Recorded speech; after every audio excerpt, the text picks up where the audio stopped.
ஆண்கள் எப்படியெல்லாம் உரிமை இழக்கிறாங்கன்னு ஒரு பழமொழியில கூட சொல்றாங்க. மனைவி அமைவதெல்லாம் இறைவன் கொடுத்து வரும். அப்போ புருஷன் அமைத்தெல்லாம் புரோக்கர் கொடுத்து வரமா? மாதராய் பிறப்பதற்கே நல்ல மாதவம் செய்திடல் வேண்டும் அம்மா. பெண்களா பிறக்கிறதுக்கு தவம் செய்யணுமா? அப்ப ஆடவரா பிறக்கிறதுக்கு நாங்க அயோக்கியதனமா செஞ்சுட்டு வரோம். ஒரு காலத்துல தாலாட்டு பாடி குழந்தை தூங்க வச்சிருப்பாங்க, எல்லாரும் பாத்துருப்பீங்க.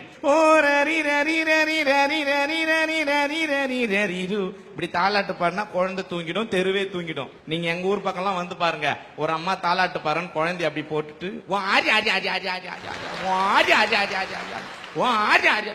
குழந்தை துணி எடுத்துட்டு சனின்னு ஏன் கத்துறேன்னா, என் மனைவி தாலாட்ட பாடினா பாருங்க, என் குழந்தைய 1.5 வயசு குழந்தைய தோல்ல போட்டுக்கிட்டு 10 நாய் வீட்டு வாசல்ல வந்து நிக்குது. நான் 11வது ஆளா உள்ள போறேன். சீ வெளியே போ நாயேன்றா. எங்க வீட்டு வேளாமா சொல்லுது 10 நாய் வெளி நாயமா, ஒண்ணுதான் சொந்த நாய் வீட்டுல சேர்த்துக்க மாட்டாங்க.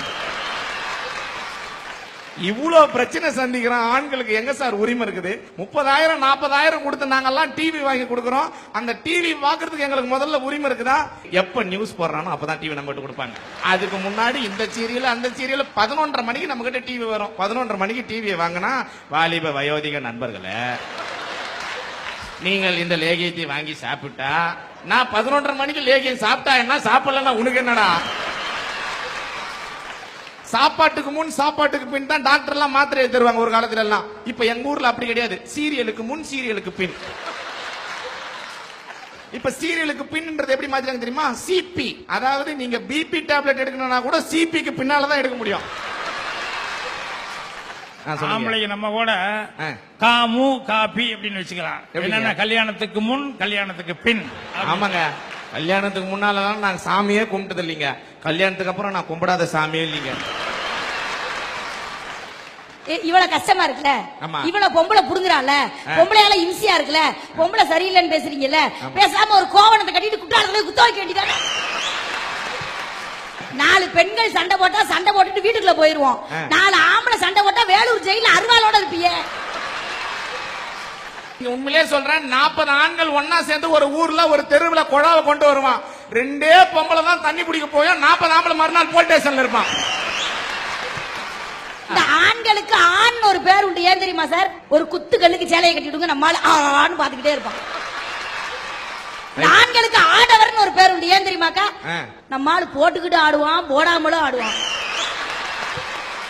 இவ்வளவு பேசுறீங்கல்ல, இந்த தினேஷ் என்ற அருமையான ஆண்மகன் வயிற்றுக்குள் இருக்கும் போது ஒரு அரை பப்பாளி பழத்தை சாப்பிட்டு இருந்தால் சீன் முடிஞ்சிருக்கும். நல்லா வளர்த்து வாலிபமாக்கி சட்டை துவச்சு போட்டு இப்ப கொஞ்சம் கொஞ்சமா என் பொண்டாட்டி என்ன சாப்பிட்டுங்கிறா. நீங்க என்ன பெண்களுக்கு இவ்வளவு சப்போர்ட் பண்றீங்க? ஆண்கள் எவ்வளவு பிரச்சனை சந்திக்கிறான் தெரியுமா? ஒரு ஊர்ல ஒரு தெருவுல 4 பொம்பளைங்க ஒன்னா உட்காந்து பேசினாங்கன்னா ஏதோ ஒரு ஆம்பளை நட்டருக்கு வர போறான்னு அர்த்தம். இதே ஒரு ஊர்ல ஒரு தெருவுல 2 கிழவிங்க ஒன்னா உட்காந்து பேசினாங்கன்னா ஊருக்கே வெட்டு குத்தாக போகுதுன்னு அர்த்தம். இப்ப உங்களுக்கு தமிழ் தெரியலாம், இங்கிலீஷ் தெரியலாம், ஹிந்தி தெரியலாம், மலையாளம் தெரியலாம். ஆனா கிழவிங்களுக்கு ஒரு தனி பாஷை இருக்குது தெரியுங்களா?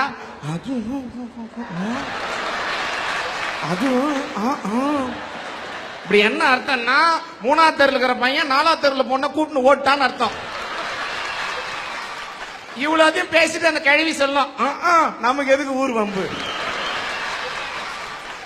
ஆம்பளை பசங்க எல்லாம் ஏன் தெரியுமா லூசா போறான்? பொம்பளை பசங்க எல்லாம் டைட்டா ட்ரெஸ் போட தான் ஆம்பளை பசங்க எல்லாம் லூசா போறான். இப்ப இந்த பொண்ணு கிட்ட போயிட்டு உங்க அப்பா டக்கரா இருக்கிறாருமா அப்படின்னு சொன்னா பிரச்சனையே இல்ல. அவங்க அப்பா கிட்ட போய் உங்க பொண்ணு டக்கரா இருக்குது சார்னா எவ்வளவு பிரச்சனை ஆகும்? தமிழ்ல பெருந்தன்மைன்னு ஒரு வார்த்தை. அந்த பெருந்தன்மைன்ற வார்த்தைக்கு யார் தெரியுமா உதாரணம்? ஒட்டுமொத்த ஆண்கள் தான். ஏன் தெரியுமா? இப்ப நீங்க பஸ்ல நீங்க ஏறி போறீங்கன்னு வச்சுக்கலேன், ஒரு பொம்பளை புள்ள பக்கத்துல நிக்கும். நம்மால் தெரியாம தான் மிதிச்சிருப்பான். தெரியாம மிதிச்சா போதும், நான் ஸ்டூபிட், நீ எல்லாம் அக்கா தங்கச்சியோட பிறக்கல, இதுக்குன்னே வர்றாங்க அப்படின்வாங்க. இதே ஒரு பொம்பளை புள்ள வேணும்னே நம்மால இடிக்கிட்டுமே, நம்மால கீச்சு மூச்சுன்னு சத்தம் விடுவான். கண்டக்டர் பஸ் எங்க போகுது? திருவண்ணாமலைக்கு போகுது, ஒடியா திருவண்ணாமலைக்கு பஸ் வேணுவான் நம்மால. சின்ன வயசுல நாமெல்லாம் படிக்கிறப்போ அப்பாவுக்கு தெரியாம அம்மா காசு கொடுப்பாங்க. ஆனால் கல்யாணத்துக்கு அப்புறம் அம்மாவுக்கு காசு கொடுக்கணும்னா கூட பொண்டாட்டிக்கு தெரியாம தான் சார் கொடுக்க முடியும். என்ற ஆண்களுடைய உரிமை எந்த அளவுக்கு பறிக்கப்படுகிறது நீங்கள் பாத்தீங்களா? கூட்டு குடும்பம்ங்கிற ஒரு வாழ்க்கையெல்லாம் நாம வாழ்ந்து வந்தோம். இன்னைக்கு அதெல்லாம் தனி குடும்பமா மாறி போச்சு. ஏன் தெரியுமா? 2 மாதங்கள் கருவிலே சுமந்த என் தாய் எனக்கு வேணும். ஒரு ஆண்மகன் நான் சொல்றேன். நான் கேட்கும் போது படிப்பதற்கு பணத்தை அள்ளி அள்ளி கொடுத்த என் தந்தை எனக்கு வேணும். ஒரு ஆண்மகன் நான் சொல்றேன். நான் ஓடி ஆடி விளையாடிய என் அண்ணன் தம்பி அக்கா தங்கை என் உறவுகள் எல்லாம் எனக்கு வேணும்னு ஆண்மகன் நான் சொல்றேன். என்ன கல்யாணம் பண்ண வந்த பிறகு என் பொண்டாட்டி சொல்ற அவங்க எல்லாம் வேணாம், எனக்கு நீ மட்டும் தான் ஓணும். இன்னைக்கு சிரிச்சு பேசுற அண்ணன் தம்பி எல்லாம் முறைச்சு பார்த்துக்கிட்டு போறான்னா ஆண்களுடைய உரிமை எல்லாம் மறுக்கப்படுகிறது என்று சொல்லி நன்றி, வணக்கம்.